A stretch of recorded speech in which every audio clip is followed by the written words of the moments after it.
Dalam semangat kebersamaan dan kepedulian terhadap lingkungan, warga masyarakat RT 02 RW 01 Genayan menggelar kerja bakti pada Minggu, tanggal 25 Mei tahun 2025. Kegiatan dimulai pukul 7.30 hingga pukul 12 waktu Indonesia Barat dan dipimpin langsung oleh Ketua RT, Bapak Mustafa. Fokus utama kerja bakti kali ini adalah memangkas pohon-pohon yang mulai menutupi badan jalan, membersihkan area makam, serta mencabut dan merapikan rumput liar yang tumbuh di sekitar lingkungan warga.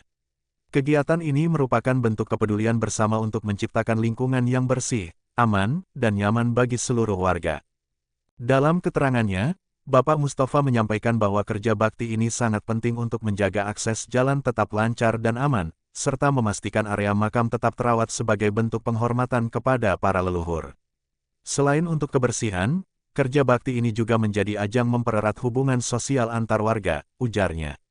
Warga dari berbagai kalangan turut serta dalam kegiatan ini dengan antusias. Dengan gotong royong dan kekompakan, berbagai titik yang menjadi prioritas berhasil dibersihkan dan ditata kembali. Kegiatan kerja bakti ini diharapkan dapat terus dilakukan secara berkala, sebagai bagian dari budaya warga Genayan yang